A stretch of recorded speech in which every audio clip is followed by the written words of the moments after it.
Hello, my dear students. Have a nice day for you. Today is the turn of social science. Dear students, हमारे पिछले video में हमने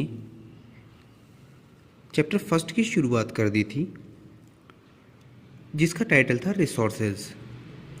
resources वाले इस chapter के अंदर हमने बहुत सारे टॉपिक्स को डिस्क्राइब किया था और स्पेशली हमने रिसोर्सेज के ऊपर फोकस भी किया था। आज के इस चैप्टर में, इस टॉपिक में हम टाइप्स ऑफ रिसोर्सेज वाला जो टॉपिक है उसे समझेंगे और क्लेरिफिकेशन करेंगे कि कौन कौन से टाइप के रिसोर्सेज हमारे लाइफ में, हमारे नेचर में अवेलेबल हैं। तो चलते हैं हमारे चैप्टर की तरफ। Types of resources. Resources are generally classified into natural, human made and human. क्या कहा इसने? नेचुरल रिसोर्सेज के रूप में, ह्यूमन मेड और ह्यूमन, इन तीन क्लासिफिकेशन या तीन डिफरेंट टाइप ऑफ ग्रुप के अंदर हमने रिसोर्सेज को डिवाइड किया। सबसे पहला जो टाइप्स है नेचुरल रिसोर्सेज, उसे हम पढ़ते हैं और क्या डिस्क्रिप्शन में दिया हुआ है उसे भी हम समझने की कोशिश करते हैं। Resources that are drawn from nature and used without much modification are called natural resources. क्या कहा इसने कि नेचुरल रिसोर्सेज, जिसको हम प्राकृतिक संसाधन कहते हैं, वो एक्चुअल में हमें कहाँ से? नेचर से मिलते हैं। और इसके अंदर इसने क्या कहा? Much more modification, without much more modification, इनमें ज़्यादा से ज़्यादा, कम से कम हम बोल सकते हैं कि बिना ज़्यादा संशोधन किए हुए या कम से कम इसको हम मॉडर्नेट करके इसको यूज करते हैं, उसको हम नेचुरल रिसोर्सेज कह सकते हैं।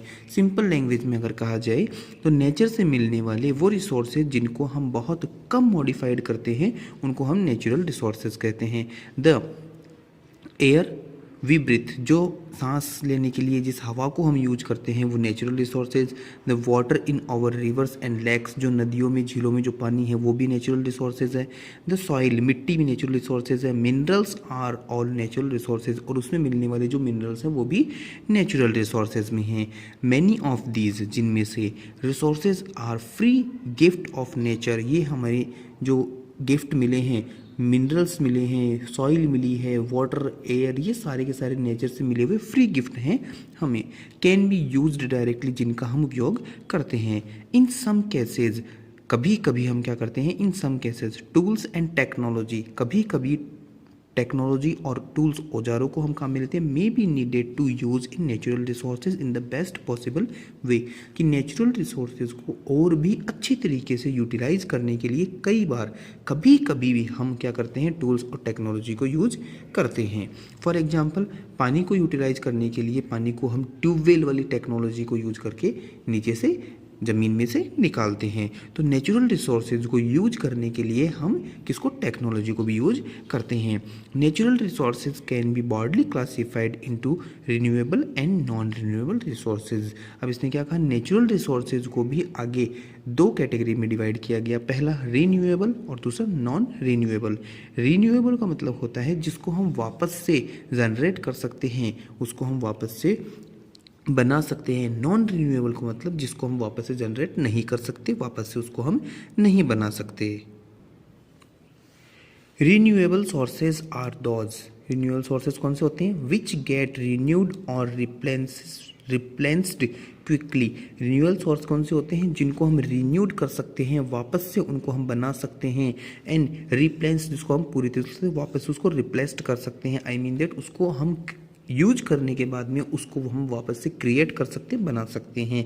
वो कभी भी एक तरह से मान सकते खत्म नहीं हो रहा। अनलिमिटेड, इनमें से कुछ क्या होते हैं? असीमित होते हैं। इनका मतलब इसकी कोई लिमिटेशन नहीं होते हैं, अनलिमिटेड ये होते हैं। And are not affected by human activities, और ह्यूमन एक्टिविटीज़ का इनके ऊपर किसी भी तरह का कोई इफेक्ट नहीं होता। जैसे सोलर, सनलाइट की बात करते हैं, एंड विंड एनर्जी, हवा की बात करते हैं। ये दोनों ऐसे रिसोर्सेज हैं जो क्या है? रिन्यूएबल सोर्सेज में शामिल होते हैं। Yet careless use of certain renewable sources, लेकिन इनका दुरुपयोग करना इन संसाधनों का दुरुपयोग करना या लापरवाही से इनका प्रयोग करना क्या कर सकता है, इनको प्रभावशील बना सकता है। जैसे इसने बात की जा रही water, soil and forest can be affected by their stock.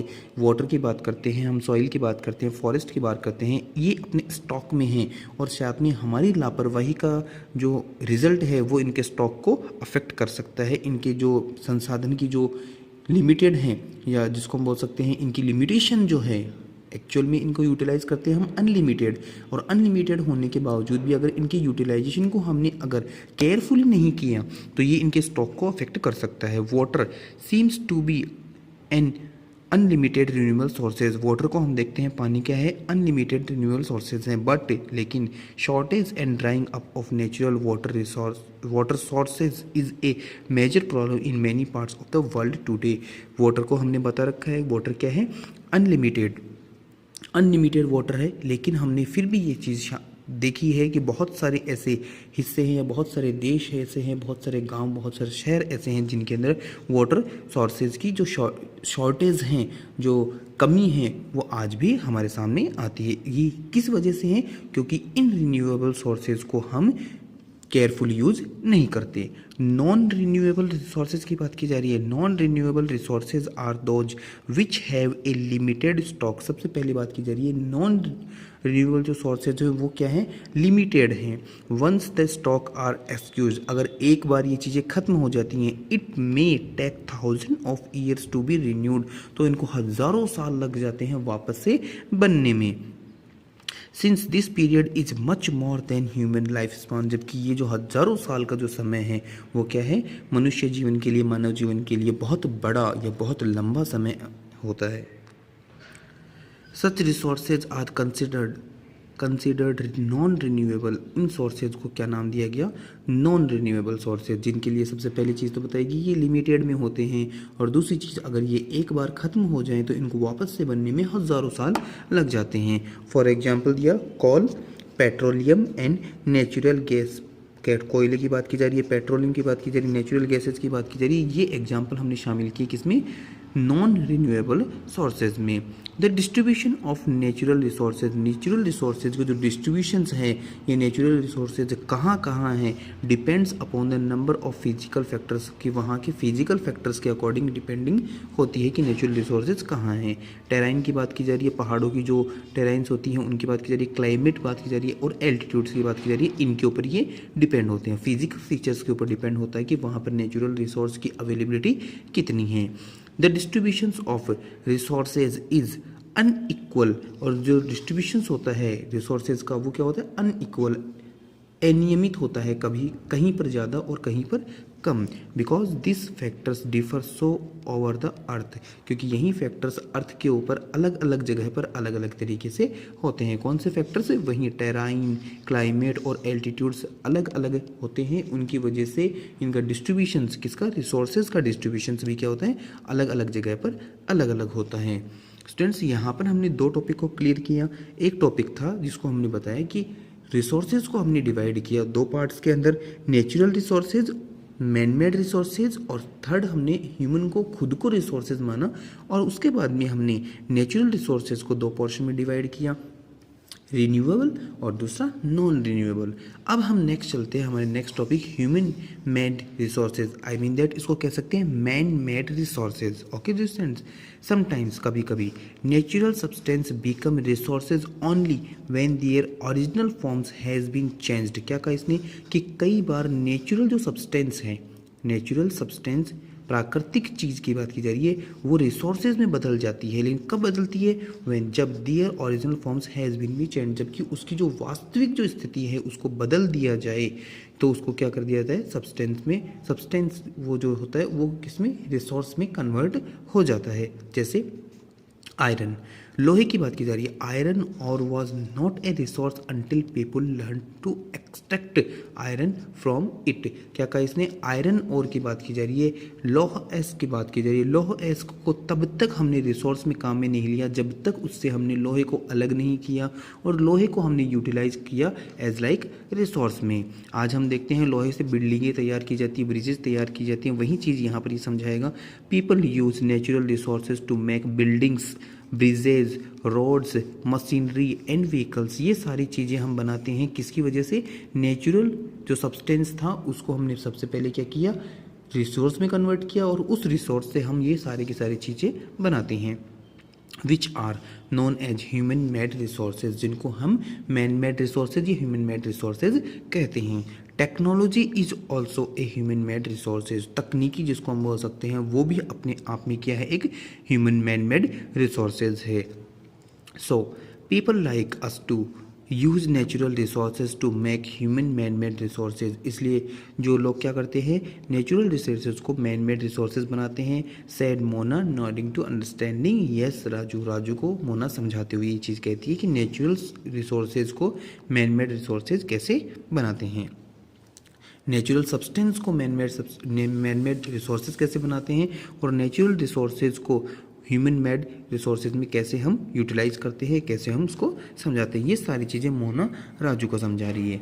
Human resources के स्टूडेंट्स बात करते हैं कि एक्चुअली ह्यूमन रिसोर्सेज क्या होता है, देखते हैं।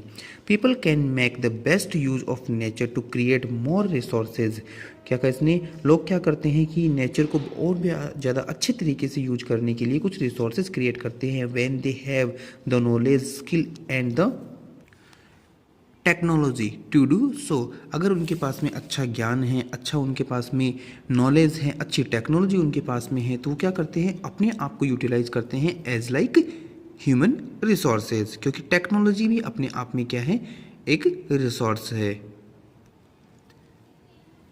That is why human beings are a special resources, इसीलिए ह्यूमंस को, इंसान को भी क्या माना गया? एक ह्यूमन रिसोर्सेज माना गया। कैसे? देखते हैं। पीपल आर ह्यूमन रिसोर्सेज, क्या कहा इसने?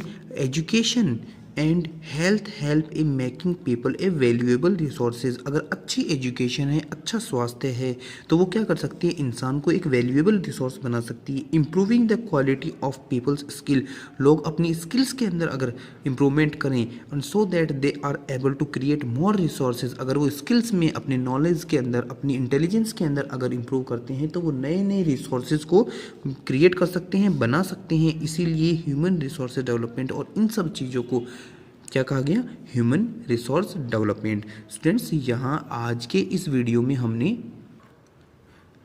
टाइप्स ऑफ रिसोर्सेज को कंप्लीट स्टडी किया, जिसके अंदर सबसे पहले हमने नेचुरल रिसोर्सेज को पढ़ा कि नेचुरल रिसोर्सेज एक्चुअल में क्या होते हैं। कि नेचुरल रिसोर्सेज होते हैं कि ऐसा कोई भी सब्सटेंस है, ऐसा कोई भी रिसोर्स जिसको हम बिना किसी टेक्नोलॉजी के यूटिलाइज करते हैं, बिना मॉडिफिकेशन के यूटिलाइज करते हैं, उसको हमने नेचुरल रिसोर्सेज का नाम दिया। नेचुरल रिसोर्सेज को हमने डिवाइड किया रिन्यूएबल और नॉन रिन्यूएबल रिसोर्सेज के अंदर। रिन्यूएबल और नॉन रिन्यूएबल रिसोर्सेज को स्टडी करते हुए हम पहुंचे थे ह्यूमन मैन मेड रिसोर्सेज, और उसके साथ भी हमने ह्यूमन रिसोर्सेज को भी इस टॉपिक के अंदर कंप्लीटली स्टडी किया। साथ में ही ये भी समझा कि एक्चुअल में ह्यूमन रिसोर्स डेवलपमेंट क्या होगा, जिसके अंदर हमें पता चला कि अगर एजुकेशन अच्छी हो, हेल्थ अच्छी हो, तो पीपल जो है वो अपने आप में एक वैल्यूएबल रिसोर्सेज बन सकता है। और अच्छी टेक्नोलॉजी और अच्छी स्किल्स को इम्प्रूव अगर कर लिया जाए, ह्यूमन अपनी इंटेलिजेंस को अच्छे से इम्प्रूव कर लेगा, तो वो एक नए नए सोर्सेज को बनाने के अंदर सफल होगा। और जैसे जैसे नए नए सोर्सेज बनने लगेंगे, इसी चीज़ को यहाँ पर समझाया गया है ह्यूमन रिसोर्स डेवलपमेंट। तो स्टूडेंट्स, आज के इस वीडियो में हमने इन टॉपिक्स को कंप्लीट किया। नेक्स्ट वीडियो के अंदर हम इस टॉपिक को लेके चलेंगे जिसके अंदर रखा है कंजर्वेटिंग रिसोर्सेज, कि कैसे इन रिसोर्सेज को हम संभाल करके रखें ताकि आने वाली जनरेशन को हम एक एज ए गिफ्ट में ये रिसोर्सेज दे सकें और उनके लिए कैसे हम इनका संरक्षण करके चलें। नेक्स्ट वीडियो में स्टूडेंट्स इस चैप्टर को हम कंप्लीट कर चुके होंगे और साथ में इसके क्वेश्चन आंसर्स भी करेंगे। आज के वीडियो में आपके लिए जो टॉपिक्स हैं उन्हें आप अच्छे से क्लियरली अंडरस्टैंड करें। आई होप दैट ये वीडियो आपको पसंद आएगा। किसी भी तरह की क्यूरीज़ के लिए, डाउट्स के लिए आप कमेंट कर सकते हैं। आज के लिए इतना ही। Once again thank you so much.